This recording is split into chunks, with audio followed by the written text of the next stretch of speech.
সব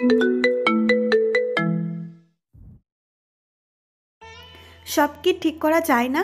মায়ের সাথে আমার সম্পর্ক ভালো না, তাতে আমার আফসোস নেই, কারণ উনি ওনার মতো ব্যস্ত। আমার কেয়ার করে বলে আমি তাকে খুব একটা বাজে কথা বলি না, শুধু তার সব কথা চুপচাপ শুনে যাই। আর দাভাই নিয়ে কিছু বললে বলি, উনি একটু স্বাভাবিক হলে খুব কি ক্ষতি হতো জানেন? বাবার হার্টের প্রবলেম বাড়ছে, আমাদের না বললেও সে লুকিয়ে ডাক্তার দেখায়। আমি কয়েকদিন আগে তার স্টাডি রুমে তার রিপোর্ট দেখেছি। বাবাকে সে কোনোদিনও বিয়ে করতে পারতো না যদি না মীরামা বাবাকে জোর করতো। মীরামায়ের মৃত্যুর পরে তো বাবা বিয়েই করতো না। মীরামা তার জীবিত অবস্থায় বিয়ে দিয়েছে বলে অকৃতজ্ঞ আমার মা। নিজের মায়ের সম্পর্কে এসব ভাবতেও খারাপ লাগে। বিশ্বাস করুন, আপিলের মৃত্যুর আগ পর্যন্ত আমার মায়ের সাথে ভালোই কথা বলতাম। দাভাইও আপিলিকে নিয়ে বাজে কথা না বলে তার সাথে আমার সম্পর্ক ভালো ছিল, কিন্তু আপিলের মৃত্যুতে আমি মনে করি আমার মায়ের অবহেলাটা বেশিই ছিল। বাবা তো আগে থেকেই ছন্ন ছাড়া, তাও বাবা আমাদের সাথে কথা বলতো। সব কিছু এখন আমাকে বিষণ্ণ করে। দাদির শরীরও অত ভালো নেই। দাভাই বিয়ে করেছে তার নিজে না জানাতে দাদিও বাবা খুব কষ্ট পেয়েছে। আহনাফ মনোযোগী শ্রোতার মতো মাহির প্রতিটা অভিযোগ শুনল। আহনাফ সবসময় খুব ভালো শ্রোতা। আহনাফ দীর্ঘশ্বাস ফেলে বলল, সব কিছু নিমেষে মিটে যায় না, অনেক অনেক কিছু সম্মুখীন হতে হয়। আদিরা পারলে পারতে পরে মার্শাদ ও আঙ্কেলের সম্পর্ক ঠিক করতে। মার্শাদের মনে আঙ্কেলের প্রতি রাগ নেই আমি জানি, কিন্তু আছে একরাশ অভিমান। অভিমান ভাঙতে হবে। আদিরা এখন মার্শাদের স্ত্রী, সে পারবে বলে আমি মনে করি। মাহি ও আহনাফ বালু উপত্যকায় বসল। দুজন বিশাল জলরাশি উপভোগ করছে নীরবে নিভৃতে। ফেরার পথে রাস্তার ধারে রেস্তোরাঁয় ওরা সামুদ্রিক মাছ খেলো। ছেলেরা সবাই অক্টোপাস ও কাঁকড়াও নিয়েছে, মাহিও সেগুলো নিয়েছে। আদিরা অক্টোপাস দেখে মুখ চেপে বসে আছে। ওর কাছে অক্টোপাস নাম শুনলেই পেটের নাড়ি ভুঁড়ি উল্টে আসছে। মার্শাদরা খেতে খেতে দেখে আদিরা চোখ মুখ কুঁচকে বিদঘুটে মুখ ভাব করে তাকিয়ে আছে আর বারবার মুখে হাত দিচ্ছে। মার্শাদ খেতে খেতে বলে, মুখ এমন বিদঘুটে করছো কেন? তুমি আমাদের দিকে তাকিও না, তাহলেই হলো। নিজের প্লেটে তাকিয়ে খাও, এমনি বমি করে শরীর খারাপ। আদিরা চুপ করে চোখ মুখ খিঁচে নিজের খাবার খাচ্ছে। খাওয়া দাওয়া শেষে হোটেলে ফিরে গেল ওরা। আদিরা একটা ঝিনুকের মালা ও খোপার কাঠি কিনেছে, সাথে কিছু প্রবাল। সবাই টুকটাক কিছু কিনেছে, বাকি কেনাকাটা কাল সকালে করবে। আদিরা হোটেলে গিয়ে বিছানায় হেলান দিয়ে বসে পড়েছে। কক্সবাজার আসার পথে বাস থামিয়ে সে বমি করেছিল, তাই শরীরটা বেশ দুর্বল। সমুদ্র দেখে তার দুর্বলতা এক নিমেষেই উবে গিয়েছিল। এখন তার শরীর ভার ছেড়ে দিচ্ছে। মার্শাদ হোটেলের হেল্পলাইনে কল করে লেবু পানি আনিয়েছে। এখন আদিরার সামনে ধরে বলে, এটা খাও, তারপর ঘুমাও। কালকে অনেক জায়গায় ঘুরবো আমরা, সমুদ্রেও ভিজবো তো। আদিরা পানিটা পান করে, তারপর শুয়ে পড়ে। মার্শাদের হঠাৎ ফোন বাজতে সে ব্যালকনিতে গিয়ে রিসিভ করে। ফোনের অপর পাশ থেকে নিহাত বলে। মার্শাদ কপালে হাত ঘষতে ঘষতে চিন্তিত স্বরে বলল, এটাকে সে আগের বারের মতো ষড়যন্ত্র বলে উড়িয়ে দেবে? তার ফ্যাক্টরি খোঁজ পেলে ভালো হতো। নিহাত হাসতে হাসতে বলে। মার্শাদ অবাক হয়ে বলে, কখন করলে সব? নিহাত বলে। মার্শাদ বাঁকা হেসে ফোনটা রেখে দেয়। বিড়বিড় করে স্বগতোক্তি করে সে। এবার রুহুল আমিনের চ্যাপ্টার ক্লোজ। দুইটা ফ্যাক্টরিতে কয়েক কোটি টাকার চালান, জেলের 4 দেওয়াল তার অপেক্ষায়। সূর্যোদয়ের সময় সকালে সমুদ্র সৈকতে উপস্থিত হয় সকলে। সবাই উদীয়মান সূর্যের সাথে অনেক ছবি তুলল। সূর্যোদয় দেখে মনে হচ্ছে সমুদ্রের বিশাল জলরাশির তল থেকে আগুনের গোলক বের হয়ে পূর্বাকাশের দিকে জ্বলজ্বল করছে। এখন ভাটার সময়। ওরা সকলে গল্প করতে করতে সৈকতে অনেক দূর পর্যন্ত হেঁটে গেল। সুগন্ধা বিচ থেকে কলাতলি বিচে হেঁটে সকাল 8টায় নাস্তা খেয়ে একটা রেস্তোরাঁয় ঢুকলো তারা। তারপর সমুদ্রে গোসল করা, খেলা করা, বাইক চালিয়ে 12টার দিকে হোটেলে ফিরল। হোটেলে ফিরে শরীরের বালি ছাড়িয়ে গোসল করে নিল একটু। তারপরে কিছুক্ষণ রেস্ট করে দুপুরের খাবার খেয়ে হিমছড়ি, হিনানি বিচ ও তার থেকে কিছুটা দূরে যাবে তারা। হিমছড়িতে ঝর্ণার কাছে পাশ দিয়ে ঘুরে হালকা হাতে পানিতে ছোঁয়া নিয়ে ওরা পাহাড়ে উঠছে। মার্শাদ আদিরাকে বলেছিল উঠতে না পারলে না যেতে, কারণ খাড়া সিঁড়িতে অনেক রিস্ক থাকে। কিন্তু কৌতূহলী মন কি মানে? ওরা পাহাড়ের উপর ওঠার সময় অনেক ছবি তুলেছে। তারপর পাহাড়ের চূড়ায় উঠে সেখান থেকে আশেপাশের পরিবেশ দেখছে। আশেপাশের ছোট বড় পাহাড়গুলো আনন্দ সুন্দর দেখাচ্ছে। এক পাহাড় থেকে আর এক পাহাড়ে যাওয়া যায়, তবে পথ অনেকটা সরু ও পড়ে যাওয়ার সম্ভাবনা অনেকটা বেশি। এরপর ওরা ইনানি বিচে কিছুক্ষণ ঘোরাফেরা করে হালকা করে পা ভিজিয়ে গাড়িতে করে আরও কিছুটা দূরে একটা জায়গায় গেল। সেখানে প্রবাল পাথরের সমাহার। যেতে কিছুটা সময় লাগে, তবে জায়গাটা অনেক সুন্দর। প্রবালের উপর বসে সমুদ্রের পানে চেয়ে হেলে পড়া সূর্য আকর্ষণীয় দেখায়। সেখানেই ওরা সূর্যাস্ত দেখবে আজকে। সেখানে আর্মি ক্যাম্পও আছে। ওরা 12 জন একটা গাড়ি ভাড়া করে এনেছে। মাহি সমুদ্রের অনেকটা দূরে গিয়েছে, কারণ ওখানে গভীরতা কম। অন্য সব বিচে ঢালু থাকলেও এখানে ঢালু না। সূর্যাস্ত দেখে ওরা গাড়িতে উঠলো ফিরে আসবে বলে। সূর্যাস্তের পর এখানে কারো থাকার অনুমতি নেই। ফেরার পথে আবারও হিমছড়ি নেমে কিছু আচার ও বাদাম কিনে নিল ওরা। কোনো রেস্তোরাঁ থেকে ডিনার শেষ করে হোটেলে ফিরল। মার্শাদ ফ্রেশ হয়ে তোয়ালে দিয়ে মাথা মুছতে মুছতে ওয়াশরুম থেকে বেরিয়ে দেখে আদিরা সকালে কেনা ঝিনুক শামুকগুলো দেখছে। সকালেই আদিরা ঝিনুকের অনেক কিছু কিনেছে। ঘরের জন্য ঝালর, দরজার জন্য ঝালর, ব্যালকনির জন্য ঝালর, সাথে অনেকগুলো মালা, ব্রেসলেট, এইসব। মার্শাদ নিঃশব্দে হেসে আদিরার পাশে বসলো। আদিরা মার্শাদের দিকে একবার তাকিয়ে হেসে আবার ঝিনুক দেখতে দেখতে বলল, এই রাতের বেলাও গোসল করলেন, তাও শীতকালে? মার্শাদ তোয়ালেটা বিছানায় রেখে বলল, আমরা 5 জন তো সমুদ্রে আবারও নেমেছিলাম ইনানিতে। তোমরা বাকিরা শুধু হেঁটেছো, তাই আমাদের শরীরে বালি কিচকিচ করছিল। আদিরা মার্শাদকে ভেজা তোয়ালেটা বিছানায় ফেলতে দেখে চোখ মুখ কুচকে তোয়ালেটা নেয়। অতঃপর বিছানা থেকে নেমে মার্শাদের বরাবর দাঁড়িয়ে বলে, ভেজা তোয়ালেটা ব্যালকনিতে মেলে দিলে কি হয়? হ্যাঁ, আপনার এই স্বভাব যাবে না। আদিরা তোয়ালেটা ব্যালকনিতে মেলে দিতে অগ্রসর হবে, ঠিক তখনই মার্শাদ আদিরার বাম হাতে হ্যাচকা টান দিয়ে আদিরাকে নিজের কোলে এনে ফেলল। আদিরা হঠাৎ এমন টানে হকচকিয়ে হালকা চিৎকার করে উঠল। মার্শাদ শব্দ করে হেসে ওঠে। মার্শাদ বলে, এত ভয় কেন পাও? হ্যাঁ, আমি তো তোমার হ্যান্ডসাম হাজব্যান্ড। কিছু বলো। আমার নিদ্রা কেড়ে তুমি সুখনিদ্রায় কি করে যাও মনোহারিণী? কথাটা বলে আদিরার কথাটা বলে মার্শাদ আদিরার কাঁধে নিচের অধর স্পর্শ করায়। আদিরা কেঁপে ওঠে। কিছু বলতে নিচ্ছিল সে, কিন্তু মার্শাদের এমন স্পর্শে সে থতমত খেয়ে গেছে। মার্শাদ এবার আদিরার গলার কাছে নাক ঘষতে ঘষতে বলে,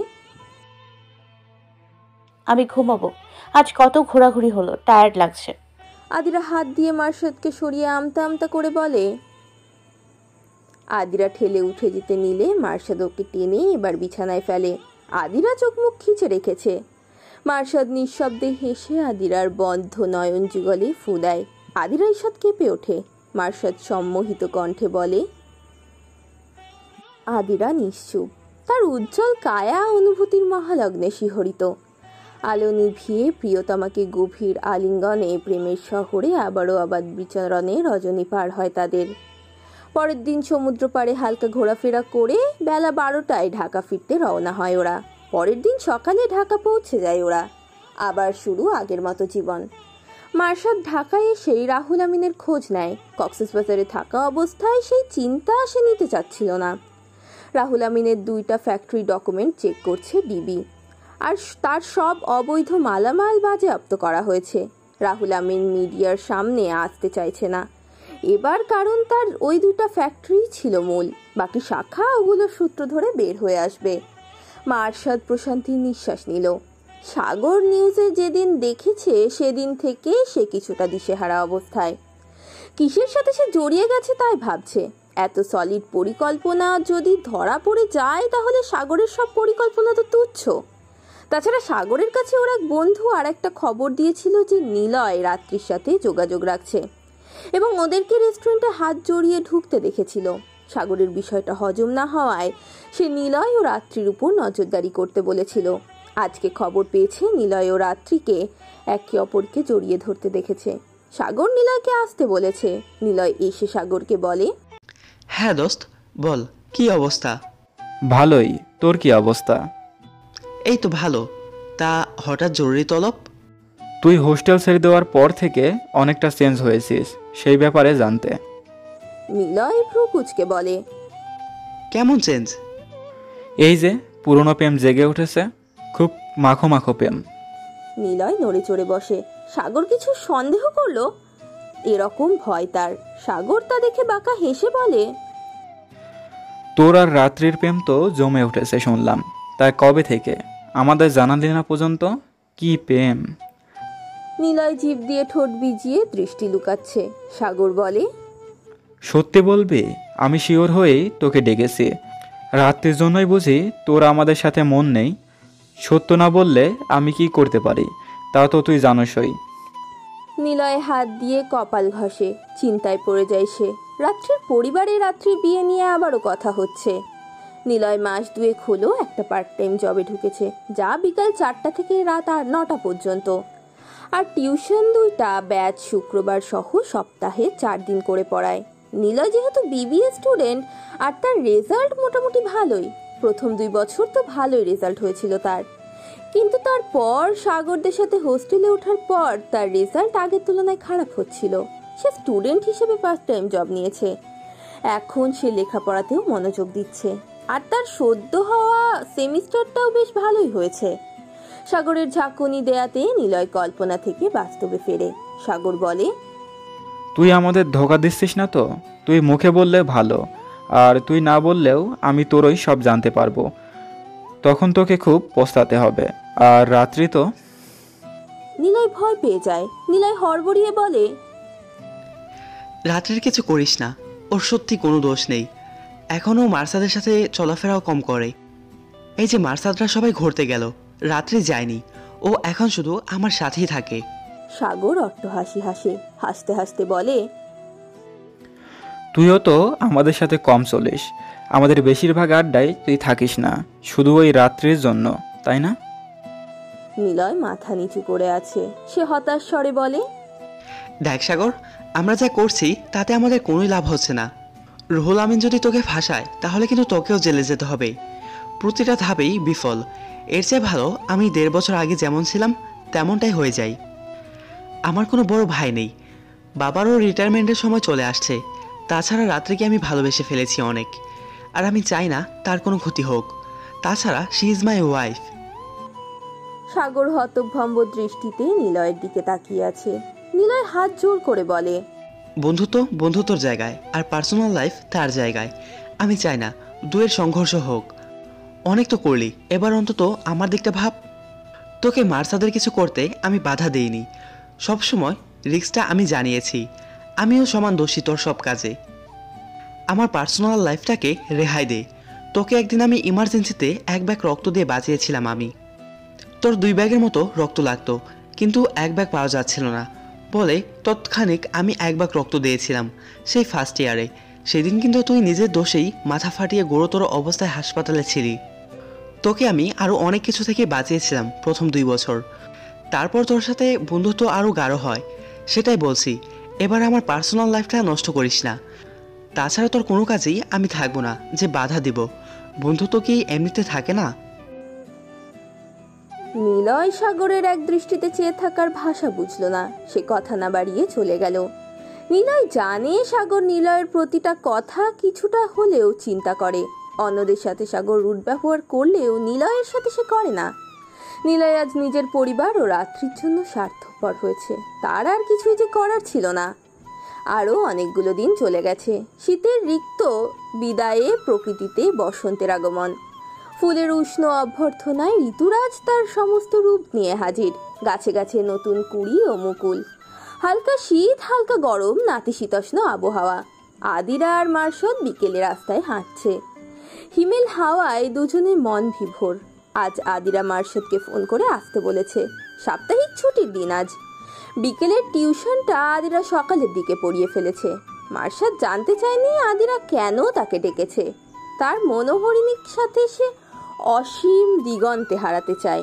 আদিরা আজ অন্য উদ্দেশ্যে হাঁটছে। অনেকটা সময় হাঁটার পর মার্শদ লক্ষ্য করল এই পথটা তার চিরপরিচিত। সে তৎক্ষণাৎ আদিরার দিকে চাইল। আদিরার সামনের দিকে হাসি মুখে তাকিয়ে হাঁটছে। মার্শদ ভ্রুকুচকে ক্ষীণ নজরে চেয়ে প্রশ্ন করলো তাকে, তুমি এখানে কোথায় এসছো? আদিরার সরল জবাব, শ্বশুর বাড়ি? মার্শাদ হতবুদ্ধির মতো আদিরার দিকে তাকিয়ে রইল। আদিরার সেদিকে কোনো ধ্যান নেই। সে তো মার্শাদের হাত ধরে পথ চলতে ব্যস্ত। মার্শাদ হুট করেই থেমে গেল। হাতে টান লাগায় আদিরাও থামতে বাধ্য হলো। মার্শাদ গম্ভীর কণ্ঠে বলে, তুমি এখানে কোথায় এসছো? আদিরা দাঁত কেলিয়ে বলল, কিছুই না, আমার আজ খুব ইচ্ছে শ্বশুরবাড়ি যাব। মাহিকে আমি কথা দিয়েছি, আর শ্বশুরবাড়ির স্বামী ছাড়া গেলে খারাপ দেখায় তো। প্লিজ প্লিজ না করবেন না। মার্শাদ শান্ত স্বরে আদিরার কাছে গিয়ে বলল, এসবের মানে কি?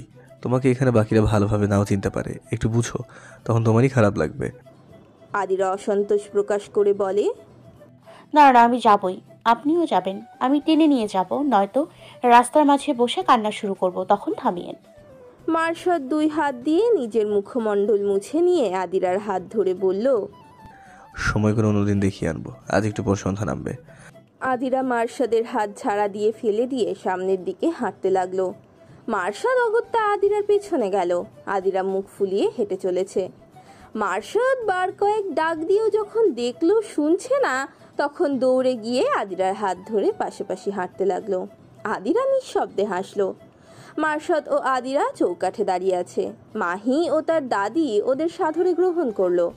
মাহি এক ছুটে তার বাবার কাছে গেল জানাতে। মার্শাদের দাদি আদিরাকে হাত ধরে সোফায় বসিয়ে টুকটাক করে কথা বলছেন, আদিরার সম্পর্কে জানছেন। মার্শাদ অপর পাশে সোফায় বসে তা হাসি মুখে দেখছে। বাড়ির পুরনো কাজের লোক ট্রেতে করে নাস্তা ও জুস আনলো। মার্শাদের দাদি মিষ্টির প্লেটটা হাতে নিয়ে মার্শাদকে বললেন, এদিকে আয়, তুই অত দূরে বসেছিস কেন? একে তো আমাকে না জানিয়ে বিয়ে করেছিস, আর এখন আসার পর থেকে কথাই বলছিস না। মার্শাদ উঠে গিয়ে তার দাদির পাশে বসলো। তারপর দাদিকে জড়িয়ে ধরলো। মার্শাদের দাদি তার কপালে চুমু দিয়ে আদিরাকে প্রথমে মিষ্টি মুখ করালো, তারপর মার্শাদকে করালো। আদিরার কপালে চুমু দিয়ে তিনি বললেন, বাড়ি মিষ্টি মেয়ে গো, আমার খুব পছন্দ হয়েছে। আমার দাদু ভাইয়ের পছন্দ খারাপ হতেই পারে না। আদিরা ও মার্শাদ দুজনেই আলতো হাসলো। দাদি আদিরার হাতে সেমাইয়ের প্লেট দিয়ে বললেন, আগে শ্যামাই খাও, আজকে সব নাস্তা আমি রান্না করেছি, অনেক রকমের পিঠাও আছে। মার্শাদ আগে পাটিসাপটা পিঠা নিল। মাহি কিছুক্ষণ পর ওর বাবাকে অনেক জোর করে নিয়ে এসেছে। মিস্টার আরশাদ দরজার কাছে সে দূর থেকে ছেলের পেছন সাইড দেখছেন। তার চোখে পানি টলমল করছে। মিস্টার আরশাদকে মাহি টেনে নিয়ে আসছেন। আদিরা শ্বশুরকে দেখে সে মায়ের খালি প্লেট রেখে সালাম দেন। মিস্টার আরশাদ খুব খুশি হন। আদিরা দাঁড়িয়ে বলে, বাবা বসেন। মিস্টার আরশাদ বসেন। আরশাদ নিচের দিকে চেয়ে আছে। আদিরা তার শ্বশুরের সাথে কথা বলছে, শরীর কেমন এসব জিজ্ঞেস করছে আর কি। মিস্টার আরশাদ বসেন। মার্শাল নিচের দিকে চেয়ে আছে। আদিরা তার শ্বশুরের সাথে কথা বলছে, শরীর কেমন এইসবই জিজ্ঞেস করছে আর কি। মিস্টার আরশাদও আদিরার সম্পর্কে টুকটাক জিজ্ঞেস করলো। মাহি তো তাকে সবই বলেছে। মাগরিবের আজান হলে মার্শাদ বেরিয়ে যায় নামাজ পড়তে। আদিরাও এখানে নামাজ পড়ে তাদের ঘরে বসে আছে।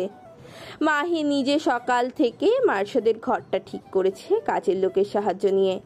মাহি এখন মার্শাদের রুমে গিয়ে কাজের মহিলাকে বলে, আন্টি, ড্রাইভার আঙ্কেলকে বলেন তো ফুলগুলো দিয়ে যেতে। আমি ফ্লাওয়ার ভাসে ফুলগুলো রাখবো, সাথে ওই বড় পাত্রটাতেও মোমবাতির সাথে কাঠগোলাপ, পদ্ম, বেলি ফুল রাখবো। কাজের মহিলাটি ফুল আনতে চলে গেল। মাহি যা যা বাকি সব করে ফেলেছে। মাহির মা দরজায় দাঁড়িয়ে এইসব দেখছিল। তার ভাবভঙ্গিতে বিরক্তির ছাপ। তিনি বলেন, এসব করছো শুধু শুধু, টাইম ওয়েস্ট। এই বেয়াদবটা এসবের তোয়াক্কা করবে না, আর বিয়ে করেছে এক গ্রামের মেয়েকে। স্বামীরা কি খারাপ ছিল নাকি? যত সব ন্যাকা। মাহি জোরপূর্বক হেসে বলল, তোমার অপিনিয়ন কেউ চায়নি মম, প্লিজ নিজের মতো থাকো, কারো কোনো কিছুতে নাক গুলিও না। তোমার কথা শোনার মতো টাইম আমাদের নেই। আর হ্যাঁ, আমার দাভাইও ভাবিকে একটা বাজে কথাও বলবে না, বললে কিন্তু আমিও সবার সামনে মুখ খুলব। মিসেস মনিকা রেগে বলেন, দিন দিন বেয়াদব হচ্ছ তুমি। তিনি চলে গেলে মাহি দীর্ঘশ্বাস ফেলে নিজের কাজ করতে থাকে। নামাজ পড়ে মার্শাদ আদিরাকে ফোন করে বাইরে আসতে বলে। তাদেরকে ফিরতে হবে। আদিরা সাফ সাফ জানিয়ে দিয়েছে সে আজকে ফিরবে না, আজ এখানেই থাকবে। মার্শাদ আদিরাকে কয়েকবার বলেছে চলে আসতে, কিন্তু আদিরা আসবে না, বরং মার্শাদকে বাড়িতে আসতে বলছে। মার্শাদ শেষমেশ রাগে আদিরাকে থাকতে বলে সেখান থেকে হোস্টেলে চলে গেছে। আদিরা ফোন হাতে নিয়ে মন খারাপ করে বসে আছে। মার্শাদের দাদি ও মাহিও মন খারাপ করে আছে। আদিরা একটা টিউশন করিয়ে হোস্টেলে ফিরে চোখের উপর হাত রেখে শুয়ে আছে। রাত 9টার কিছুটা বেশি বাজে। আদিরার নাম্বার থেকে বেশ কয়েকটা কল এসেছে, কিন্তু মার্শাদ রিসিভ করেনি। মেসেজ করে জানিয়ে দিয়েছে যদি ফিরতে চায় তাহলে বলতে। রবিন এসে মার্শাদকে বলে, জানা মেয়েটা প্রথম শ্বশুরবাড়ি গিয়েছে আর তুই জেদ ধরে রেখে চলে আসলি। মিসেস মনিকা এখন কথা শোনাবে মেয়েটাকে। মার্শাদ ভাবলেশীন ভাবে বলে, ওনার তো ভালো লাগবে আমি না থাকাতে। আদিরাকে আমি বলেছি চলে আসতে, চাইলে বলতে। আমি রাস্তা অপেক্ষা করবো ওনার জন্য। রবিন বলে, আজ ওখানে থাকলে কি এমন হতো? ওটা তোরও বাড়ি, তোর ছোটবেলা সেখানে, তোর মায়ের ও আপেলের স্মৃতি সেখানে। মার্শাদ কিছু বলল না। রবিন কিছুক্ষণ মার্শাদের দিকে চেয়ে থেকে মৃদুলের দিকে তাকিয়ে মাথা নাড়ে। ওরা প্রত্যেকে মার্শাদকে বলেছে ওই বাড়িতে যেতে, কিন্তু মার্শাদ যাবে না। ঘড়ির কাঁটা যখন 10টার ঘরে, তখন আহনাফের ফোন বেজে ওঠে। আহনাফ স্ক্রিনে মাহির নাম্বার দেখে রিসিভ করলে মাহি হড়বড়িয়ে বলে, আদৌ সাথে গিয়ে একা একা বসে আছে অনেকক্ষণ হলো। আর দাবাই চলে যাবার পর বাবা ও দাদি অনেক কষ্ট পেয়েছে। দুইজনে নিজেদের রুমে দরজা লাগিয়ে বসে আছে। আদিরাকে ডাকতে গেলাম, তাও আসলো না। তার এক কথা, সে দাদাভাই না আসলে সারা রাত সাদেই বসে থাকবে। শীতকাল চলে গেলেও রাতের বেলা শীত তো পড়েই, তাই না? আহনাফ চিন্তিত সুরে বলে, আমি মার্শাদকে বলেছি, দেখি রাজি হয় কিনা। তুমি তাও একটু চেষ্টা করো তাদের মানাতে। মাহি সম্মতি দিয়ে ফোন রেখে দেয়। আহনাফ মার্শাদের পাশে বসে, তারপর মার্শাদকে টেনে তুলে বলে, এক্ষুনি বাড়িতে যাবি। আদিরা অনেকক্ষণ যাবৎ ছাদে বসে আছে, সারা রাত সেখানে থাকবে তুই না গেলে। আর তোর বাবা ও দাদির কথা নাই বা বলি, তোরও তো ওদের কেয়ার নেই। তারা 2টা বছর ধরে তোকে এত বললো, শুনলি না? এবার নিজের বউয়ের জন্য না হয়ে যা। দাদি বৃদ্ধা মানুষ, তুই যখন সেখানে গিয়ে না থাকে ফিরে আসিস, তখন তার কেমন লাগে ভাব একটু। যা চলে গেছে তাকে আর ফিরবে? তোর সকলের শাস্তি দেওয়া তো শেষ, তাহলে কেন সম্পর্কে দূরত্ব আরও বাড়াচ্ছিস? আমরা 4 জন জানি তুই তোর পরিবারকে কতটা ভালোবাসিস। ভালো না বাসলে কি মাহি তোর সৎ বোন মিসেস মনিকার উপর রাগটা ওর উপর ঝাড়তে পারতি না? জবাব দে। মার্শাদ চুপ করে আছে। তার মনের অভ্যন্তরে ঝড় বয়ে চলেছে। পুরনো সকল কিছু তাকে এতটাই স্পর্শ করে যে সে কিছু ভাবতেই পারে না। আহনাফকে প্রতিউত্তর না করে সে শার্ট গায়ে দিয়ে বেরিয়ে পড়ে। রাত প্রায় 11টা নাগাদ সে বাড়ির বাইরে দাঁড়িয়ে। মার্শাদ লম্বা নিঃশ্বাস ফেলে মাদিরাকে মেসেজ করে, ছাদ থেকে নেমে দরজা খোলো। তোমার দাদি শাশুড়িকে বলো তুমি পেরেছো। তোমার জেদের কাছে এই মার্শাদ আজ পরাজিত হয়েছে, দেখবে না? আদিরা মেসেজটা দেখে তৎক্ষণাৎ দৌড়ে ছাদ থেকে নেমে দাদির দরজার সামনে গিয়ে মার্শাদের আত্মার কথা জানিয়ে মুখ ভর্তি হাসির ফোয়ারা তুলে দরজা খোলে। মার্শাদ ভেতরে আসে। মার্শাদকে আসতে দেখে সবাই খুশি হলেও মিসেস মনিকা খুশি হলেন না। তার কাছে মার্শাদকে নিজের সুখের অন্তরায় মনে হয়। তার স্বামী সন্তান তার হয়েও যেন তার না। আদিরার দিকে ক্ষীণ দৃষ্টিতে নিক্ষেপ করে মিসেস মনিকা নিজের রুমে ঢুকে দরজা লাগিয়ে দেন। মার্শাদের দাদি মার্শাদকে টেনে ডাইনিং টেবিলে নিয়ে যায়। মাহি ও আদিরা গিয়ে মিস্টার আরশাদকে জোর করে ডেকে নিয়ে আসেন। সবাই একসাথে ডাইনিংয়ে বসে। মার্শাদের দাদি তাকে নিজ হাতে খাইয়ে দেয়। মার্শাদও নিশ্চুপে খেয়ে নেয়। দাদি কাঁদছে বলে মার্শাদ তাকে বসিয়ে চোখের জল মুছিয়ে নিজেও দাদিকে খাইয়ে দেয়। মিস্টার আরশাদ আড়ালে নিজের জল মুছছে নেন। মাহি, মার্শাদ ও আদিরা ওদের ঘরে দিয়ে আসে। যাওয়ার সময় মাহি দাঁত কেলিয়ে বলে ওঠে, happy first night in this home ভাইয়া অ্যান্ড ভাবি।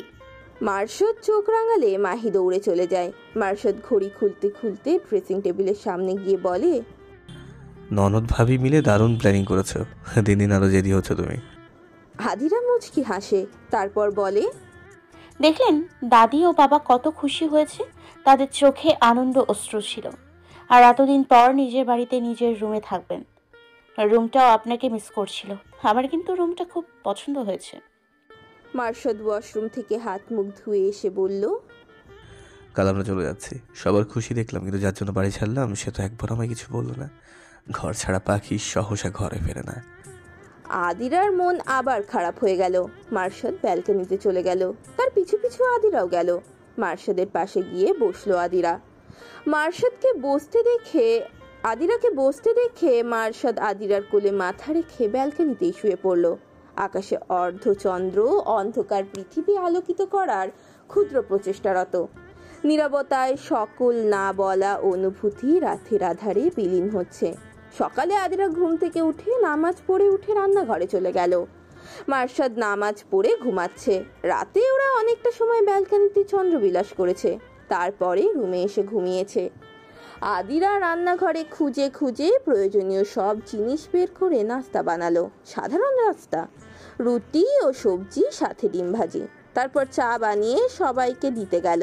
সবার জন্য লেবু চা করলো সে। লেবু চা হার্টের জন্য ভালো। মার্শাদ ও মাহির জন্য কফি।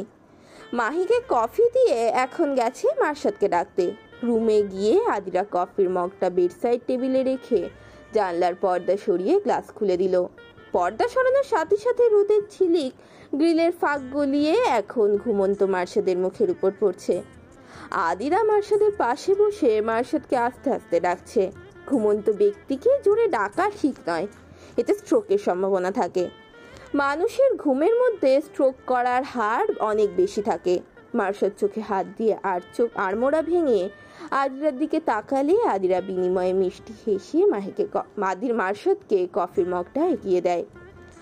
আদিরা এরপর উঠে যেতে নিলে মার্শাদ ওর হাত টেনে ধরে বলে, thank you for coming in my life, thank you for everything my love. আদিরা মার্শাদের ঘুমে ভাবধরা চুলের কপারে পড়ে থাকা মুখাবয়বে খানিক চাইল। অতঃপর চুলগুলো সরিয়ে দিয়ে মার্শাদের কপালে নিচের ওষ্ঠদ্বয় স্পর্শ করালো। তারপর মিষ্টি হেসে চলে গেল। সকালের নাস্তার টেবিলে সবাই উপস্থিত হলেও মিসেস মনিকা গেলেন না। সবাই আদিরার রান্নার প্রশংসা করলো। নাস্তা খেয়ে ওরা ভার্সিটির জন্য চলে গেল। আদিরা তার দাদি শাশুড়ি ও শ্বশুরকে বলে গেল খুব জলদি ওরা আবার আসবে। দাদি আদিরার মাথায় হাত রেখে কপালে চুমু দিলেন। তারপর ওরা চলে আসলো। আবারও কয়েকটা দিন কেটে গেল। হুট করে একদিন রাত 11টায় মাহি মার্শাদকে ফোন করে কাঁদতে কাঁদতে বলল, দাবাই বাবা। মার্শাদের বুক কেঁপে উঠল। একে তো মাহি কাঁদছে, তার উপর বাবা বলে থেমে আছে। মার্শাদ ভীত কণ্ঠে শুধালো, কি হয়েছে বাবার?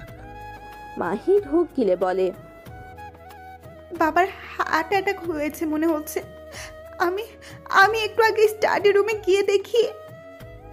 মার্শাদ যা বোঝার বুঝে গেছে। গ্রীষ্মের গরমেও তার হাত পা কেমন জমে যাচ্ছে। শরীর বেয়ে শীতল শ্বেতধারা নেমে গেল। মার্শাদ কোনো মতে হসপিটালের ঠিকানা নিয়ে দ্রুত বেগে বেরিয়ে গেল।